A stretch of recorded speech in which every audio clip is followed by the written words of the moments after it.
பிறவியின் பயன் தரும் பேரின்பகானம்.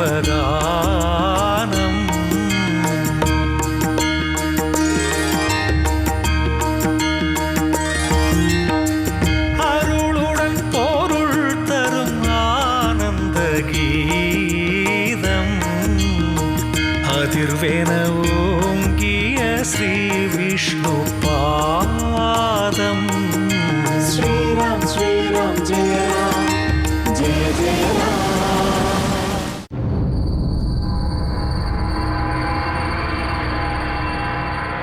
மகாராஜா சுக்ரீவரே, நாம் சமுத்திரத்தை கடந்து அக்கறை செல்ல வேண்டும் என்று அறிவோம். ஆனால் எவ்வாறு செல்வதென்று யாம் அறியோம்.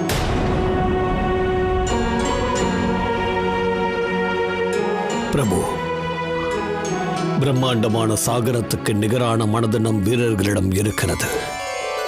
உடனடியாக நம் வீரர்களிடம் மாபெரும் படகுகளை செய்வதற்கு கட்டளையிடுங்கள். மகாராஜா கேசரி, படகுகளை தயார் செய்வதற்கு வெகு நாட்கள் ஆகுமே. அதுவரை காத்திருக்க நம்மிடம் நேரம் இல்லை. பிரபு, என்னுடைய ஆலோசனை என்னவென்றால், நீரில் மிதக்கும் பொருளை நாம் உடனே தேடி கண்டுபிடிக்க வேண்டும். அது மிதப்பது மட்டுமின்றி வீரர்களின் எடையை சுமக்க வேண்டும். அது மட்டுமல்ல, அது வீரர்கள் எடுத்து வைக்கும் அடியில் அந்த பொருள் நீருக்குள் செல்லாமல் இருக்க வேண்டும். சமநிலையை கொண்டு இருக்க வேண்டும்.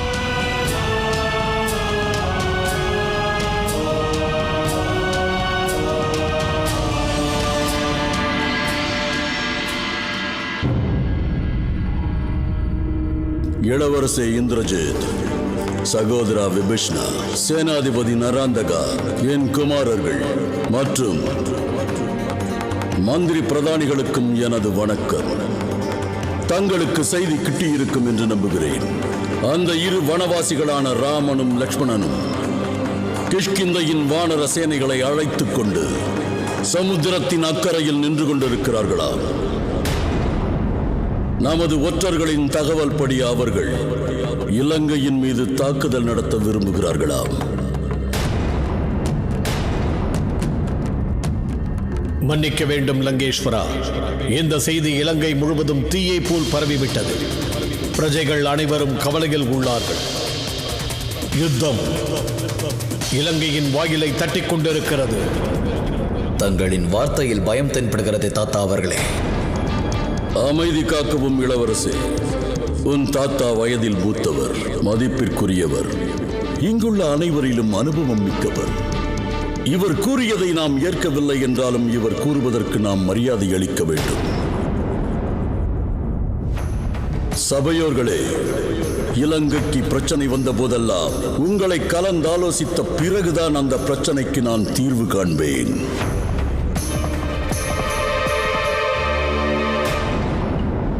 அரச சபைக்கு அழைத்து வரப்பட்ட வானரனின் மரண தண்டனையை நான் ஏன் புறக்கணித்தேன் என்றால், அன்று விபீஷணன் என்னை தடுத்தான். அந்த தவறுதான் இன்று இந்த நிலைக்கு காரணம் தந்தையே. இலங்கையின் மண்ணில் அடியெடுத்து வைத்த அந்த நாளை அந்த வானரனை முடித்திருந்தால் இன்று இந்த ஆலோசனை கூட்டத்திற்கு அவசியம் ஏற்பட்டிருக்காது. அந்த வானரன் இங்கிருந்து உயிரோடு அனுப்பப்பட்டதால் தான் அந்த ராமனுக்கு இலங்கையை பற்றின தகவல் கிடைத்தது. இளவரசர் இந்திரஜித், இதற்கு இந்த கோபம் தாங்கள் அஞ்சும் அளவிற்கு எந்த ஆபத்தும் நேரவில்லையே.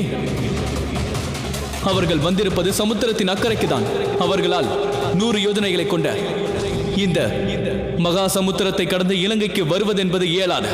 அது அசம்பாவிதமாகும்.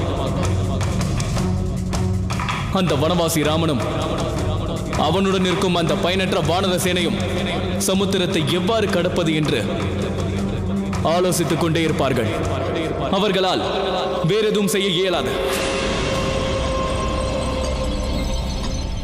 சேனாதிபதியாரே, தாங்கள் இவ்வாறு பேசுவது ஆச்சரியமாக உள்ளது.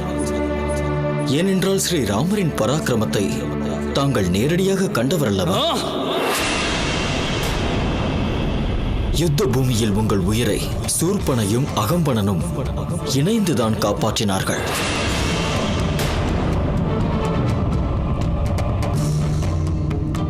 மகாராஜா மற்றொன்றையும் மறவாதீர்கள்.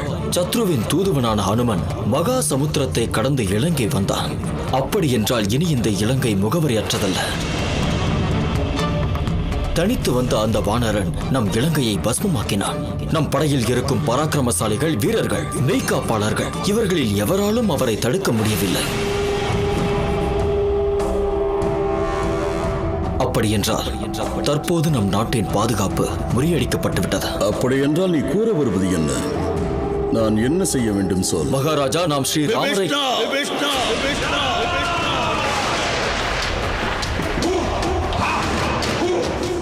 என் எதிரி என்று அறிந்த பின்னும் அவனுக்கு மரியாதை செலுத்துவதா? மன்னிக்க வேண்டும் மன்னா, என் எண்ணம் அதுவல்ல. ராமருடன் இந்த சத்ருத்துவத்தை நாம் தான் வளர்த்தோம். அதை அறிந்த பிறகும் அந்த ராமர் எந்த ஒரு தாக்குதலும் நடத்தவில்லை. முதலில் நமது சகோதரி சூர்பனகை அவரிடம் தவறான முறையில் நடந்து கொண்டார். அதற்கு பிறகு சற்றும் சிந்திக்காமல் கரணும் தூஷணும் அகங்காரம் கொண்டு ராமரை எதிர்த்து போர் புரிந்தார்கள். இவற்றை விட அக்கிரமமான செயலை செய்தது தாங்கள்தான். அவரது துணைவியை அபகரித்து அவரது சுயமரியாதைக்கு தாங்கள் சவால் விடுத்தீர்கள்.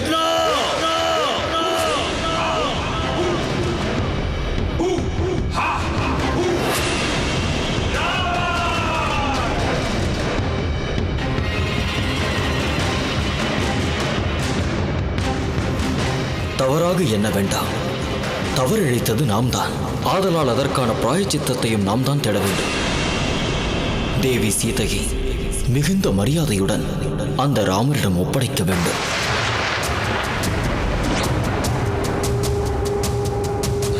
தந்தையே, மூவுலகத்தையும் வென்று அண்டத்தையே நடுநடுங்க வைக்கும் இந்த அசுர குலத்தில் இதோ நிற்கும் என் சித்தப்பா விபீஷணர் ஒருவர் மட்டும்தான் முற்றிலும் மாறுபட்டு ஒரு வீரனை போல் அல்லாது வெறும் பேடியை போல் பிதற்றுகிறார். நாம் அசுர குலத்தோர் அல்ல. நாம் புண்ணிய ஆத்மாவான புலட்சிய வம்சத்தை சேர்ந்தவர்கள். மகனே இந்திரஜித், வயதுக்கு மீறிய வார்த்தைகளை கூறுவதும் வயதில் முதிர்ந்தோரை அவமதிப்பதும் உனக்கு பெருமையை தராது. நீ ஒரு அனுபவமற்ற பாலகன். பாலகனா? பாலகனா? நான் பாலகனா? பாலகனா? நான்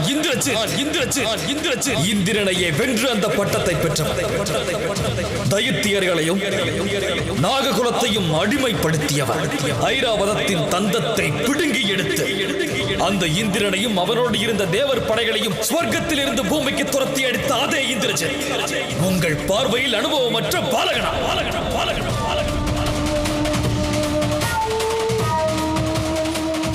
தந்தையே, வனத்தில் அலைந்து திரியும் இரு மானிடர்கள், அவர்களுக்கு துணையாக சில பாடர்கள், அவர்களை கண்டு தாங்கள் அஞ்சுவதா?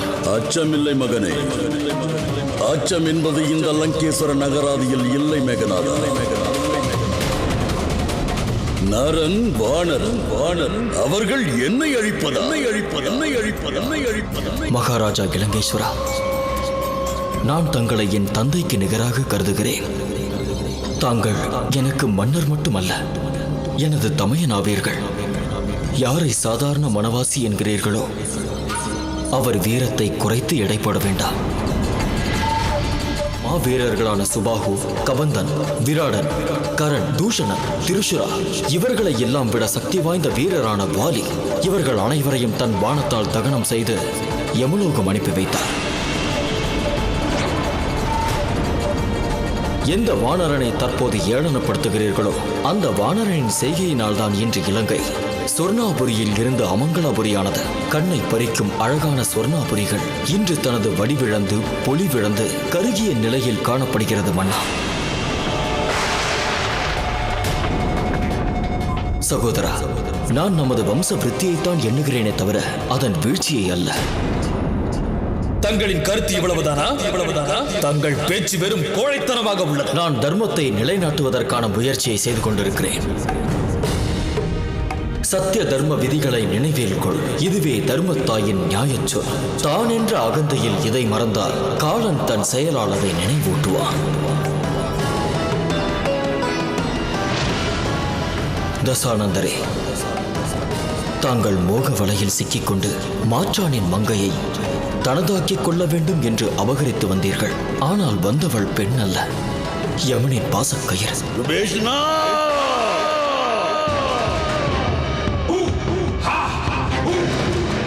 உன்னிடத்தில் நின்று வேறு எவரேனும் இவ்வார்த்தையை கூறியிருந்தால் அக்கணமே அவன் சிரம் தரையில் தாண்டவமாடியிருக்கும். மன்னிக்க வேண்டும், என்னை மன்னிக்க வேண்டும் மன்னா. தான் என்ற அகந்தையில் தன்னிலை மறப்பது தங்களுக்கு அழகை தரவில்லை. மதிப்புக்குரியவரே, சற்று விவேகத்தோடு சிந்தியுங்கள். இந்த மங்கையை தாங்கள் அவ்வளவு விருப்பம் இன்றி உங்களது பலத்தை கொண்டு அபகரித்து வந்தீர்கள்.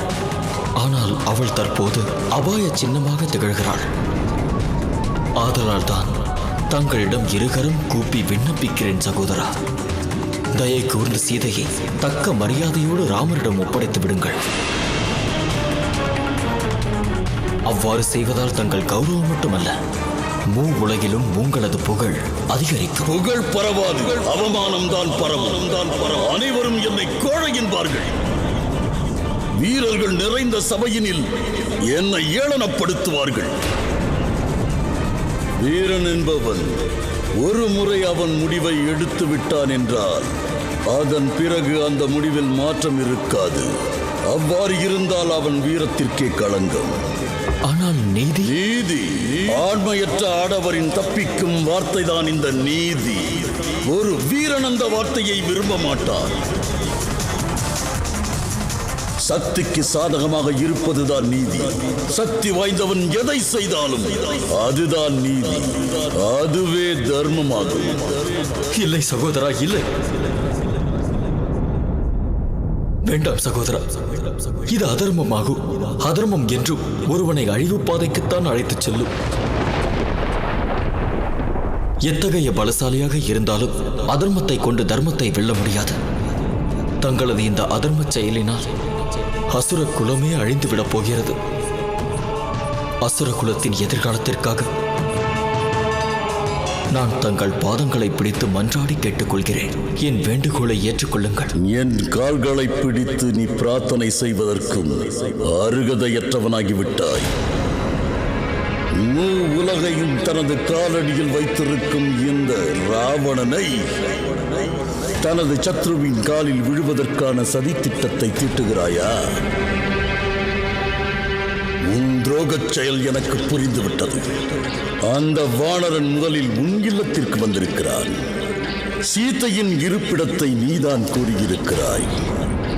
இந்த இலங்கையையே அவன் தீ வைத்து பொசுக்கினான். ஆனால் உன் இல்லம் மட்டும் எரியவில்லை. நீ குல துரோகி. நியாயத்தையும் தர்மத்தையும் நீ எனக்கு உரைப்பதா? செல் செல், அந்த வனவாசிகளிடம் சென்று அவர்களுக்கு நியாய தர்மத்தை உரை. அவர்களோடு இணைவதற்கு தானே உன் மனம் துடிக்கிறது. தாங்கள் என்னை தவறாக புரிந்து கொண்டீர்கள் மன்னா. இக்கணம் வரை தங்களை என் தந்தை போல் பாவித்துக் கொண்டிருக்கிறேன். நான் என்றும் உங்களது நலனுக்காகவே சிந்திப்பேன். ஆகையினால்தான் தங்கள் நலனுக்காக வேண்டி கேட்டுக்கொள்கிறேன். ஒரு சகோதரன் என்ற முறையில் தங்கள் பாதங்களில் விழுந்து கெஞ்சி கேட்கிறேன், விண்ணப்பிக்கிறேன். தயை கூர்ந்த ஸ்ரீராமரை, மூவுலக நாயகனை உங்கள் எதிரியாக கருத வேண்டாம். குல துரோகியே, இக்கணம் முதல் இந்த அரசவையில் உனக்கு இடமில்லை. இந்த இலங்கையில் வாழ்வதற்கு நீ அருகதையற்றவன்.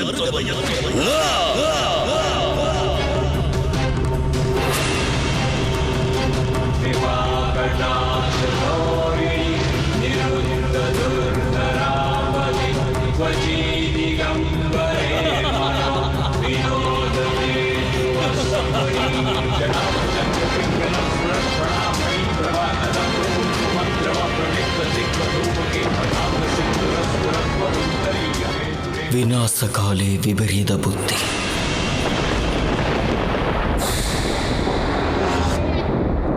அழிவை நோக்கி சென்று கொண்டிருக்கும் ஒரு பிராணியை சர்வ வல்லமை படைத்த இறைவனே தடுக்க முயன்றாலும் அகந்தையின் காரணமாக மதிமழுங்கிய அந்த ஜீவன் இறைவனின் குரலுக்கு செவி சாய்க்காது அழிய போகும் இந்த உடலுக்கு அழியா வரம் பெற்றுவிட்டதாக கருதி உற்றார் உறவினர்களோடு தானும் நீதியை மறந்து அந்த ஜீவன் நேரடியாக அழிவை நோக்கித்தான் செல்லும்.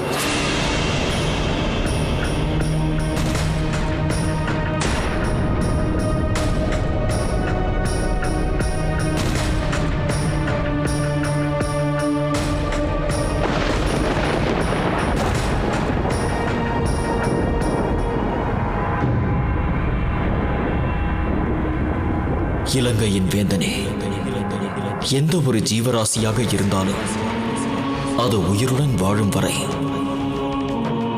சுயமரியாதையுடன் வாழ வேண்டும். சுயமரியாதையை இழந்து வாழ்வது என்பது ஆன்மாவை துறந்த உடலுக்கு சமம். அதை நடைப்பிணம் என்று கூறுவார்கள். அதேபோல் ஒரு மனிதனை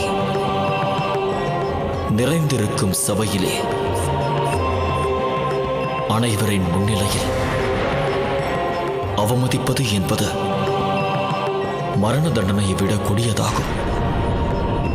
அப்படியென்றால் நான் இன்று முதல் தங்களை பொறுத்தவரை எல்லா விதங்களிலும் இறந்துவிட்டேன். அது மட்டுமல்ல, தங்களது கட்டளைக்கு இணங்க இக்கணமே இலங்கையை துறந்து நான் வேறு இடம் செல்கிறேன். செல்வதற்கு முன்பு அந்த இறைவனிடம் நான் வேண்டிக் கொள்வதெல்லாம் ஒன்றுதான், தங்களை சரியான பாதையில் வழிநடத்த வேண்டும் என்று.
ஏதேனும் தகவல் உண்டா? இலங்கேஸ்வரர் மகாராஜா விபீஷணரை இலங்கையை விட்டு செல்லுமாறு உத்தரவிட்டுள்ளார்.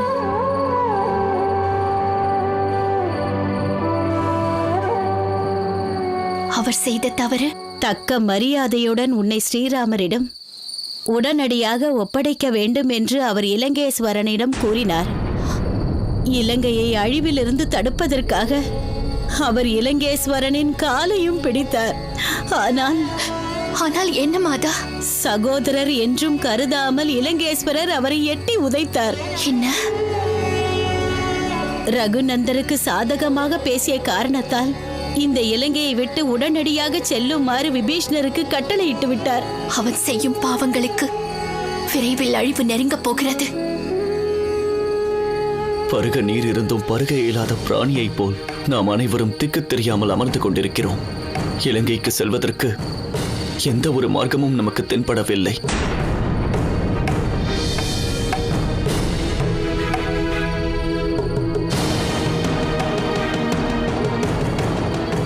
பிரபு, நம்பிக்கையை இழக்க வேண்டாம்.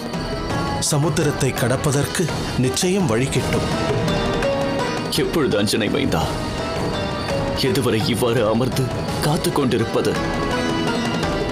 அங்கு சீதை வழி மீது விழி வைத்து காத்துக் கொண்டிருக்கிறாள். இங்கு நானும் அமைதியாக அமர்ந்து கொண்டிருக்கிறேன். காலம் கடந்து விட்டால் அதன் பிறகு எனது சீதை. இல்லை பிரபு, இல்லை. மாதா ஜானகிக்கு தங்கள் மீது முழு நம்பிக்கை உள்ளது. அவர்களது மனதில் எந்த நிலையிலும் தவறான எண்ணங்கள் எழ வாய்ப்பே இல்லை. அனுமனே, வானர சேனையை பற்றி சற்று சிந்தித்துப் பார். அனைவரும் யுத்தத்திற்கு தயாராக உள்ளார்கள். ஆனால் நாட்கள் செல்ல செல்ல அனைவரது உத்வேகமும் சிறிது சிறிதாக குறைந்துவிடும்.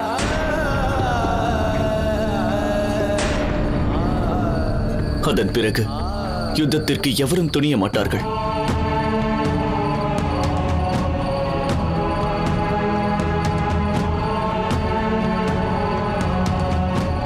அண்ணா, நான் கூறுவதை கேளுங்கள். இந்த பேச்சுவார்த்தையை நாம் இத்துடன் முடித்துக் கொள்ளலாம். சிறிது ஓய்வெடுத்த பிறகு மீண்டும் இந்த பிரச்சனையை பற்றி பேசலாம், சர்ச்சை செய்யலாம். நாளைய உதயம் இதற்கான தீர்வு நிச்சயம் கிட்டும்.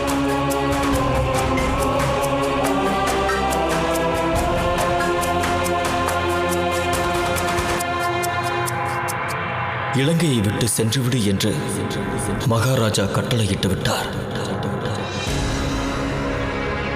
நானும் புறப்படுகிறேன் என்று மன்னரிடம் கூறிவிட்டுத்தான் வந்தேன். கூறுவது மிக சுலபம். ஆனால் பிறந்து வளர்ந்த இந்த பூமியை பிரிவது என்பது மரணத்தை விட கொடுமையாக உள்ளது. மீண்டும் மீண்டும் எனது பிரஜைகள் என்னை கேள்வி கேட்பது போல் தோன்றுகிறது. ஒரு பாவி செய்த பாவத்திற்காக அவனது அகங்காரம் காரணமாக அப்பாவிகளான பிரஜைகள் இறப்பார்கள். வீர அசுர குலத்தின் புகழ் மண்ணோடு மண்ணாகும். எனது பிரஜைகள் மீது எனக்கு இருக்கும் பொறுப்புகள் நொடி பொழுதும் என்னை உறங்க விடாமல் தடுக்கிறது. இந்த பிரச்சனைக்கான தீர்வை நான் எவ்வாறு கண்டறிவேன்? எனது தாய்நாடு என் கண் முன்னே அழிவதைக் கண்டு நான் எவ்வாறு பார்த்து கொண்டு அமைதியாக இருப்பது? அதை நான் எவ்வாறு தடுப்பது? எவ்வாறு இதை காப்பாற்றுவது? மகாராஜா, இப்பொழுது இதை பற்றி எல்லாம் சிந்திப்பதற்கு நேரம் இல்லை. என் ஆலோசனையை கேளுங்கள். மகாராஜா இலங்கேஸ்வரர் தங்களை சிறைப்பிடித்து காராகிரகத்தில் அடைக்க வேண்டும் என்று முடிவெடுப்பதற்கு முன்பு உடனே இங்கிருந்து புறப்படுங்கள். புறப்பட்டு எங்கு செல்வது? மகாராஜா, தாங்கள் விரைந்து சென்று பிரபு ஸ்ரீ ராமரிடம் அடைக்கலம் நாடுவதே நல்லது. இலங்கேஸ்வரர் செய்த பாவத்திற்கான தண்டனையை பிரஜைகளுக்கு அளிக்க வேண்டாம் என்று விண்ணப்பியுங்கள். நிலைமை மோசமாகிவிட்டது. இனி எந்த ஒரு முடிவெடுப்பதற்கு முன்பும் நான் குருதேவர்களின் ஆலோசனையையும் அவர்களின் ஆசியையும் பெற வேண்டியுள்ளது. ஆதலால் முதலில் நான் என் தாயை சென்று கண்டு வருகிறேன். அவர்கள் என்ன உத்தரவிட்டாலும் அந்த உத்தரவின்படியே நான் நடப்பேன்.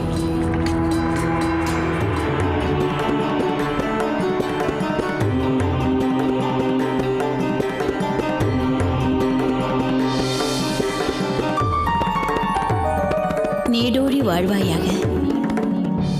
மகாதேவர் என்றும் உன்னை ரட்சிப்பாராக. அரியணையில் அமரு மகனே.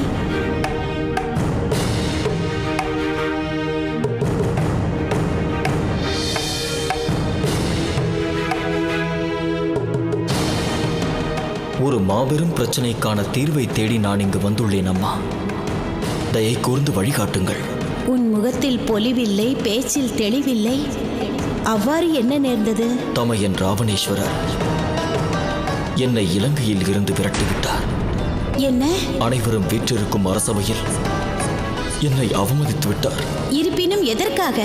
நான் இன்று அவரிடம் சென்று சீதையை அபகரணம் செய்தது மாபெரும் தவறு என்றேன். அந்த தவறை திருத்திக் கொள்ளுங்கள் என்று அவரிடம் வேண்டி கேட்டேன். அது மட்டுமல்ல, மாற்றானின் மனைவியை அவள் விருப்பமின்றி தன் வீட்டில் வைத்துக் கொள்வது அதர்மமாகும். அம்மா, தேவி சீதை பதிவிரதையாவாள். இவர் செய்த ஒரு பாவத்திற்காக நமது இலங்கையே அழிந்துவிடும் அம்மா. அங்கு ஸ்ரீராமரோ கிஷ்கிந்தையின் மகாராஜாவான சுக்ரீவரோடு வானர சேனையை அழைத்துக் கொண்டு இலங்கைக்கு வரவிருக்கிறார்.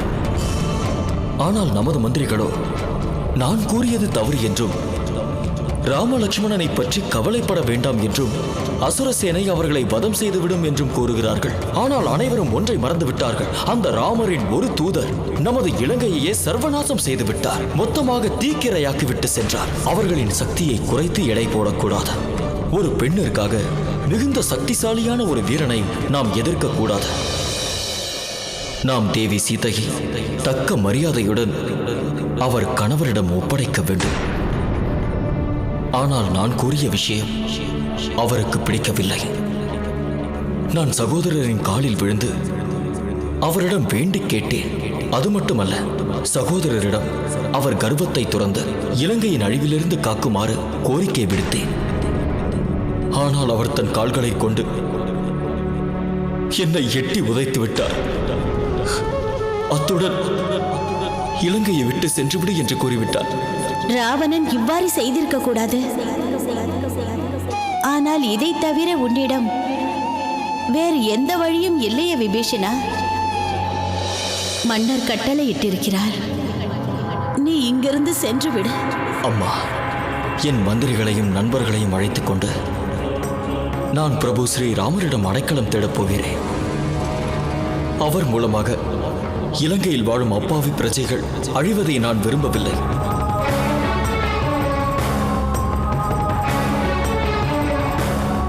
நல்ல ஆலோசனைதான். ஆனால் என்ன அம்மா? ஆனால் இதில் பிரச்சனைகள் உள்ளது. என்ன பிரச்சனை அம்மா? ஸ்ரீராமர் எதற்காக உன்னை ஏற்க வேண்டும்? நீ அவர் எதிரியின் சகோதரன். அது மட்டும் இல்லாமல் இந்நிலையில் அவர் உன் மீது நம்பிக்கை வைக்க மாட்டார் மகனே. அவர் ராவணனை கண்டால் எவ்வாறு நடந்து கொள்வாரோ அதே போல்தான் உன்னிடமும் நடந்து கொள்வார். வேறு நான் என்ன செய்வது? அப்படி என்றால் நான் இலங்கையை துறந்த பிறகு சன்னியாசி ஆவதா? ஏதேனும் குகையில் சென்று மறைந்து கொள்வதா? அங்கிருந்து இலங்கை அழிவதை பார்க்க வேண்டுமா? இல்லை மகனே, அவ்வாறெல்லாம் செய்ய தேவையில்லை. எவரது நாடு ஆபத்தில் உள்ளதோ அவருக்கு இதை எண்ணி கவலை இல்லை. பிறகு உன் மந்திரி கூறியது சரிதான்.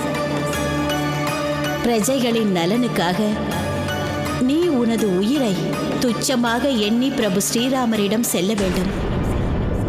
அங்கு அவர் உன்னை எதிரியின் தூதுவனாக கருதி மரண தண்டனையும் அளிக்கலாம். அல்லது உன் உயிரை இழந்து ராஜகுலத்தில் பிறந்ததற்கான உன் கடமையில் இருந்து நீ முக்தி அடைந்து விடுவாய். ஒருவேளை அவர் உனக்கு வாக்களித்தார் என்றால் அதன் பிறகு கவலை இல்லை. ஏனென்றால் ரகுகுலத்தில் பிறந்தோர் தன் வாக்கை மீற மாட்டார்கள் என்று கேள்விப்பட்டுள்ளேன். அவர்கள் உயிரை துறப்பார்கள், ஆனால் தன் வாக்கை என்றும் மீற மாட்டார்கள். நீ உடனே செல் மகனே. மதிப்பிற்குரிய உன் தந்தை மகரிஷி விசர்வரின் வார்த்தைகளை உண்மையாக்கும் தருணம் வந்துவிட்டது. என்ன கூறினார் தாயே? ஒருமுறை உனது தந்தை இமாலய பர்வதத்திற்கு செல்வதற்கு முன்பு, தேவி, உனது மூத்த மைந்தன் ராவணனுக்கு அழிவு காலம் ஆரம்பித்து விட்டது. தேவர்களின் பிரார்த்தனைக்கு இணங்க மகாவிஷ்ணு ரகுகுலத்தில் அவதரித்து விட்டார். தக்க சமயம் வரும்போது அவர் வாயிலாக ராவணன் மட்டுமல்ல அசுர குலமே அழியப் போகிறது. கைகசே, உனது இளைய மகனான விபீஷ்ணன் இந்த அசுர குலத்தை காப்பான். அவன் வாயிலாகத்தான் அதர்மத்தின் பாதையில் செல்லாமல் தர்மத்தை நிலைநாட்டும் அசுரர்கள் உயிர் பிழைப்பார்கள். ஆதலால் மகனே, உனது தந்தை என்னிடம் கூறிய வார்த்தைகள் அனைத்தும் உண்மையாக போகிறது என்று எனக்கு விளங்கிவிட்டது. மகனே, உடனடியாக ஸ்ரீராமரிடம் விரைந்து செல். என் ஆசீர்வாதம் என்றென்றும் உனக்கு இருக்கும். அம்மா, நான் மீண்டும் ஒரு முறை சகோதரரிடம் சென்று உரையாடவா? ஒருவேளை இப்பொழுது அவரது கோபம் தணிந்திருக்கலாம் அல்லவா? நான் கூறுவதை அவர் கேட்கலாமே. உன் பொறுமையின் எல்லையை மெச்சுகிறேன். சரி, மீண்டும் ஒரு முறை முயற்சி செய்து பார். நீ நீடூழி வாழ்வாயாக.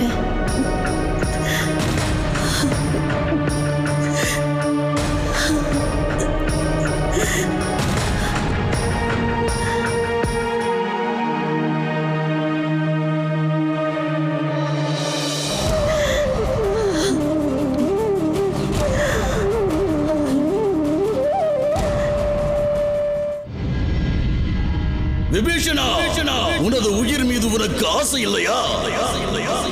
சகோதரா, மாதா கைகேசியின் உத்தரவுப்படி நான் தங்களிடம் மீண்டும் ஒரு முறை உரையாட வந்துள்ளேன். நீ என்னிடம் கூற நினைத்ததை சென்று தாயிடம் கூறு.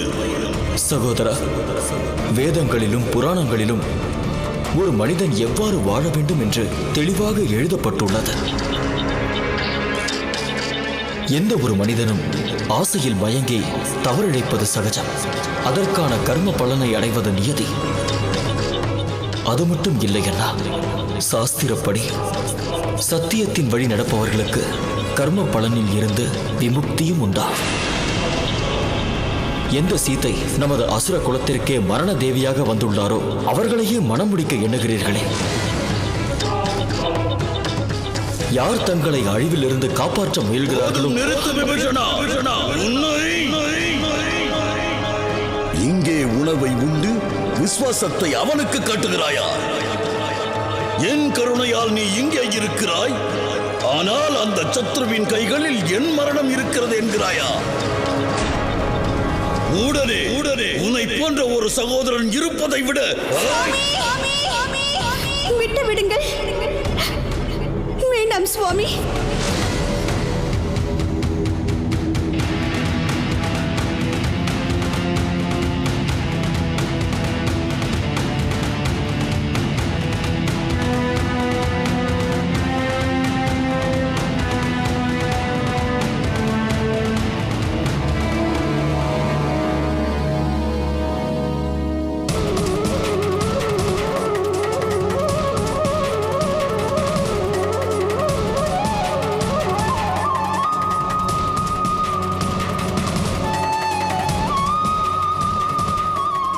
அண்ணா,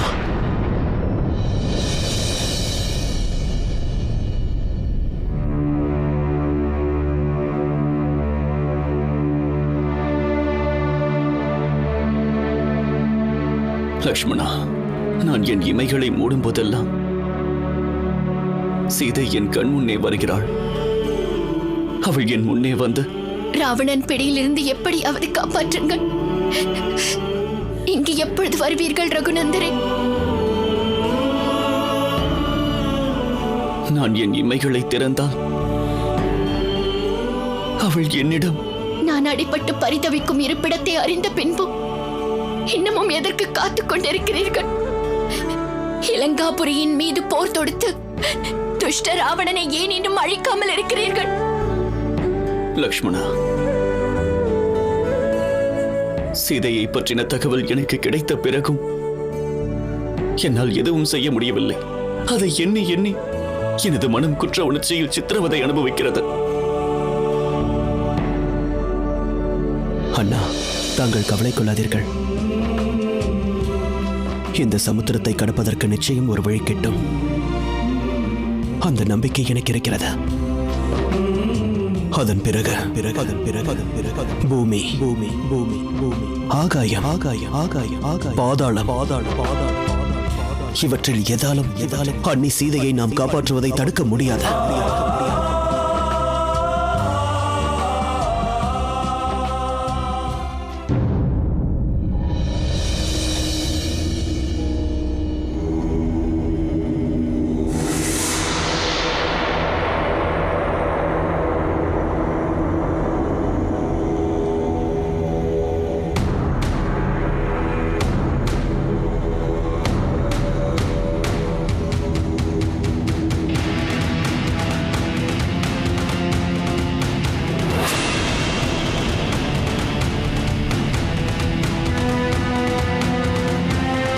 அரக்கர்கள் நம்மை தாக்க வருகிறார்கள். தயாராக இருங்கள். செல், உடனே சென்று மகாராஜா சுக்ரீவரிடம் கூறு.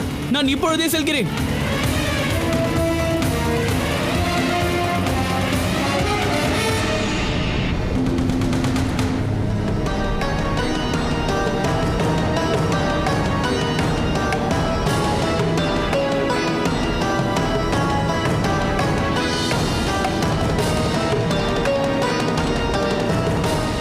ஆகாய மார்க்கமாக இங்கு வந்திருக்கும் மாயாவிகளை மரியாதையாக அங்கேயே நின்று விடுங்கள். இந்த சமுத்திரக்கரையில் பாதம் பதிக்க நினைத்தீர்கள் என்றால் மறுகணமே உங்களுக்கு மரண தண்டனை தான். சரணாகதி அடைபவர்களுக்கு பிரபு ஸ்ரீராமர் அடைக்கலம் தருவார் என்று கேள்விப்பட்டேன். பிரபு ஸ்ரீராமரா? சரணாகதியா? நீ யார் என்று சொல். மகாராஜா, இந்த மாயாவி கூறுவதை கேட்காதீர்கள். வானர அரசரா? அப்படி என்றால் தாங்கள் தான் கிஷ்கிந்தையின் மாமன்னர் சுக்ரீவரா? ஆம், மிகச்சரியாக சொன்னாய். நான் தான் சுக்ரீவன். மகாராஜா சுக்ரீவரே, விபீஷணனின் வணக்கத்தை ஏற்றுக்கொள்ளுங்கள். விபீஷணனா? தங்களை பற்றி நான் அறியேன். நான் இலங்கை வேந்தன் ராவணனின் சகோதரன் விபீஷணனாவேன். மகாராஜா, இவன் நம் எதிரியாவான். இவனை உயிருடன் விடக்கூடாது. தாக்குங்கள், இவனை தாக்குங்கள், உடனே தாக்குங்கள், அவனை விடாதீர்கள். தாக்குங்கள், உடனே தாக்குங்கள், இவனை தாக்குங்கள், அவனை விடாதீர்கள். தாக்குங்கள். வேண்டாம் மகாராஜா, வேண்டாம் மகாராஜா. நான் தங்களின் விரோதி அல்ல, தங்களது நண்பனாவேன். நண்பனின் வேடத்தில் வந்திருக்கும் விரோதினி, இங்கிருந்து சென்றுவிடு. எங்கள் குலத்தில் எதிரிகளை அன்போடு வரவேற்கும் வழக்கமில்லை. செல்கிறாயா அல்லது? வானர அரசே, தயை கூர்ந்து என்னை நம்புங்கள். நான் பிரபு ஸ்ரீராமரிடம் சரணாகதி அடைய வந்துள்ளேன். பிரமாதம். அண்ணன் அபகரணம் செய்கிறான், தம்பி சரணாகதி அடைகிறானோ? வார்த்தை ஜாலத்தை வைத்து என்னை ஏமாற்றாதே. என்று காலதேவன் உனக்கான காலத்தை குறிக்கவில்லை போல். ஆதலால் தான் எனது வானர வீரர்கள் உனது உயிரை பறிக்கவில்லை. சென்று விட இங்கிருந்து. வானர அரசே, நான் கூறுவதை சற்று அமைதியாக கேளுங்கள். கேட்பதா? மாதா சீதையை அபகரணம் செய்து பிரபு ஸ்ரீராமரின் மனதை காயப்படுத்தி அவரை கஷ்டத்திற்கு உள்ளாக்கியவர்கள் நீங்கள். உனக்கு எந்த மரியாதையும் இல்லை. சென்று விட இங்கிருந்து. இல்லை என்றால் என் கையால் உனக்கு மரணம் தான். இல்லை மகாராஜா சுக்ரீவரே, என்னை இலங்கேஸ்வரர் ராவணர் இலங்கையை விட்டு சென்றுவிடு என்று கூறிவிட்டார். நான் செய்த குற்றம் ஒன்றுதான். நான் அவரிடம் தேவி சீதையை தக்க மரியாதையுடன் பிரபு ஸ்ரீ ராமரிடம் ஒப்படைத்து விடுங்கள் என்றேன். தாங்கள் தயை கூர்ந்து பிரபு ஸ்ரீ ராமரை தரிசிக்க அனுமதி தாருங்கள். பிரபு என்னை நிராகரித்தார். பிறகு எனக்கு மரண தண்டனை அளித்தாலும் அக்கணமே அதை ஏற்க நான் தயாராக உள்ளேன்.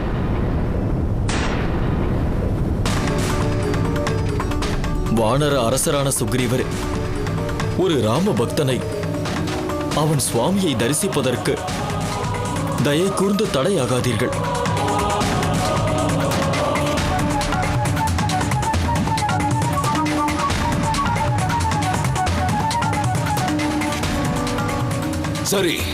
சரி. பிரபு ஸ்ரீராமரிடம் சென்று உனது வேண்டுகோளை பற்றி கூறுகிறேன். கவனமாக இருங்கள். இவன் பேச்சில் மயங்கி விடாதீர்கள். அவர்கள் யாரும் கரையில் இறங்கக்கூடாது. புரிந்ததா? உத்தரவு.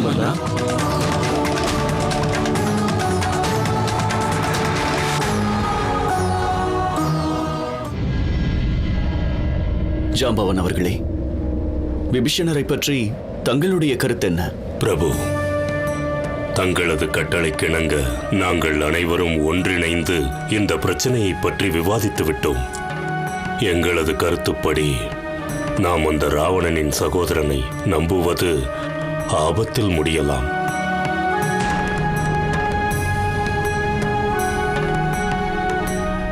லக்ஷ்மணா, இதை பற்றி உன் கருத்து என்ன? அண்ணா, தாங்கள் அறியாததில்லை. அரக்கர்கள் மாயாவிகள் ஆவார்கள். கபட நாடகம் ஆடுவது அவர்கள் பிறப்பின் குணம். விபீஷ்ணரை பற்றி கேட்டீர்கள் என்றால் அவர் ராவணனின் சகோதரர். அவர் மீது எவ்வாறு நம்பிக்கை வைப்பது?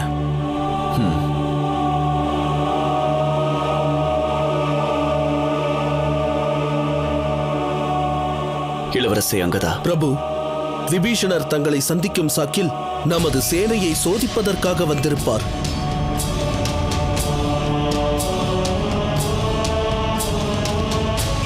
பிரபு, விபீஷணரை நாம் நம்புவது எந்த விதத்திலும் சரி என்று எனக்கு படவில்லை.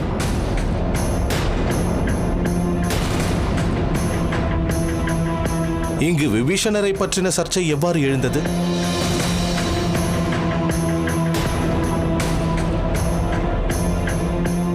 அனுமான், நீ அவரை அறிவாயா?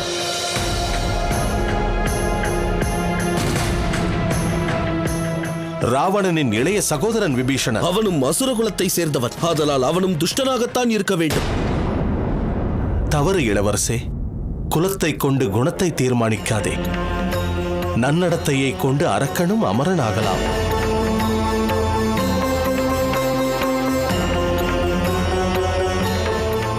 அரக்க குலத்தில் மகாராஜா பலி போன்ற தர்மாத்மாக்களும் பிரகலாதரை போன்ற தான வள்ளல்களும் உள்ளார்கள். அவர்கள் மகாவிஷ்ணுவின் பக்தர்கள் ஆவார்கள்.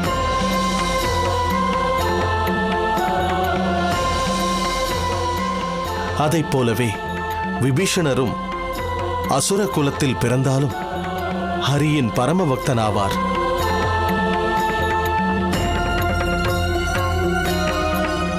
அவர் தங்களது பரம பக்தர் ஆவார் பிரபு. இலங்கையில் அவரது இல்லத்தில் மட்டும்தான் தங்களது பெயர் மந்திரமாக ஜபிக்கப்படுகிறது. அது மட்டுமல்ல பிரபு, மாதா இருக்கும் இடத்தை அவர்தான் கூறினார்.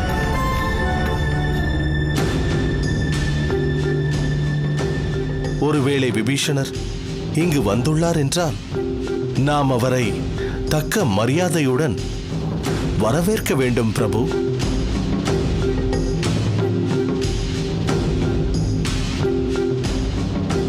இப்பொழுது அனைவரும் என்ன கூறுகிறீர்கள்? எங்கள் அனைவரிலும் ஹனுமன் மிகுந்த புத்திசாலி பிரபு. ஒருவேளை ஹனுமனுக்கு விபீஷணனை பற்றி நன்றாக தெரியும் என்றால் அதன் பிறகு எங்களுக்கு எந்த சந்தேகமும் இல்லை. அவரை வரவேற்பதில் இடையூறும் இல்லை. பிரபு, மீண்டும் இலங்கைக்கு செல்லுமாறு கட்டளையிட்டிருந்தால் நான் அங்கு சென்று மீண்டும் விபீஷணரை காண வேண்டும் என்று ஆவலாக இருந்தேன். ஏன் அவரிடம் சென்று சமுத்திரத்தை கடப்பதற்கான மார்க்கத்தை அறிந்து கொள்ளலாம் என்று எண்ணினேன். மகாராஜா சுக்ரீவரே, இளவரசன் அங்கதனுடன் தாங்கள் சென்று விபீஷணரையும் அவருடன் வந்தவர்களையும் தக்க மரியாதையுடன் அழைத்து வாருங்கள். தங்கள் உத்தரவு பிரபு. வெளிச்சம் வந்து சூழ்ந்ததே சூழ்ந்ததே, பூரணத்தின் வெளிச்சம் வந்து சூழ்ந்ததே சூழ்ந்ததே.